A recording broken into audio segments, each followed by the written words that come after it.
வணக்கம் மக்களே, இன்றைக்கி ஒரு ஸ்பெஷல் டே. அதனால தான் பால் பாயசம். ஏன்னா நம்ம 500 சப்ஸ்கிரைபர் ரீச் பண்ணிட்டோம்.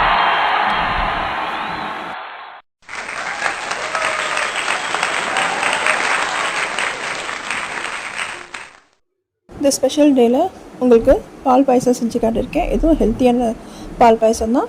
ராகி சேமியா பால் பாயசம். இதை வந்து இன்ஸ்டன்ட் ராகியில் செஞ்சுருக்கேன்.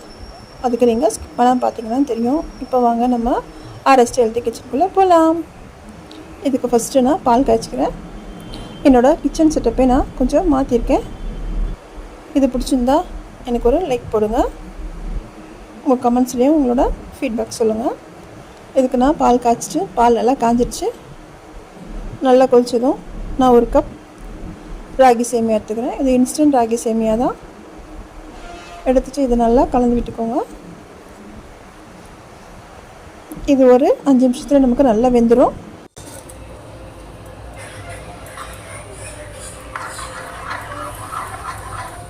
இப்போ நல்லா கலந்து விட்டுட்டு இது நல்லா வெந்து வரட்டும். ஒரு 5 நிமிஷம் அப்படியே சிம்மில் வச்சுக்கோங்க. இப்போ பார்த்திங்கன்னா நல்லா வெந்து வந்திருக்கு. பார்த்திங்கன்னா உங்களுக்கு தெரியுது. இப்போ நல்லா வெந்துடுச்சு. இந்த சமயத்தில் இதை எடுத்துகிட்டு நம்ம நெய் சேர்த்துட்டு முந்திரி திராட்சை தாளிச்சிக்கலாம். நான் முந்திரி ஒன்று தான் போட்டிருக்கேன். திராட்சை இருந்தாலும் சரி, உங்களுக்கு பாதாம் எது இருந்தாலும் நம்ம சேர்த்து வறுத்து நம்ம சேர்த்துக்கலாம்.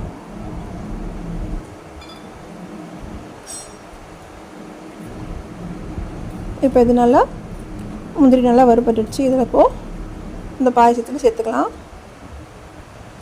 சேர்த்துட்டு கொஞ்சம் ஏலக்காய் பவுடரும் நம்ம சேர்த்துக்கோங்க. நான் சேர்த்துட்டேன், உங்களுக்கு அந்த வீடியோ வரல.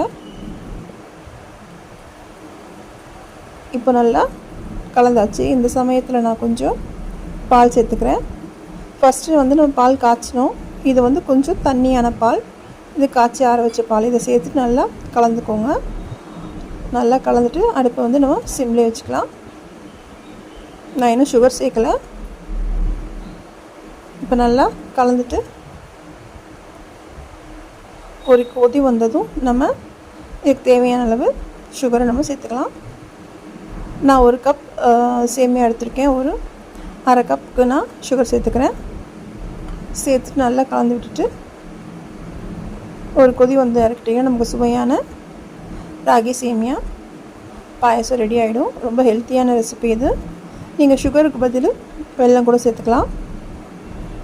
அது பார்க்குறதுக்கு கொஞ்சம் நமக்கு கலர் டிஃப்ரென்ஸாக இருக்கும். அவ்வளோதான் தவிர நமக்கு ஹெல்த்தியான ரெசிபி இது. நீங்களும் உங்கள் வீட்டில் செஞ்சு பாருங்கள். செஞ்சு பார்த்துட்டு உங்களோட ஃபீட்பேக் சொல்லுங்கள். இந்த வீடியோ உங்களுக்கு பிடிச்சிருந்தால் லைக் பண்ணுங்கள். ஃப்ரெண்ட்ஸ் அண்ட் ஃபேமிலிக்கு ஷேர் பண்ணுங்கள். மறக்காமல் Healthy கிச்சனை சப்ஸ்கிரைப் பண்ணிவிட்டு சப்போர்ட் பண்ணுங்கள். உங்களோட லைக்கும் கமெண்ட்டும் தான் எனக்கு ஒரு மோட்டிவேஷனாக இருக்கும் நெக்ஸ்ட்டு வீடியோவுக்கு. இந்த ஸ்பெஷல் டேயில் என்னோடய சப்ஸ்கிரைபருக்கு பால் பாயசம் கொடுத்து நான் வெல்கம் பண்ணுறேன். இதுக்கப்புறம் வேறு சப்ஸ்கிரைபர்ஸ்க்கும் இந்த வெல்கம் ட்ரிங்கை நான் கொடுக்குறேன். இந்த வீடியோ பார்த்ததுக்கு ரொம்ப நன்றி. நம்ம நெக்ஸ்ட் வீடியோவில் பார்க்கலாம்.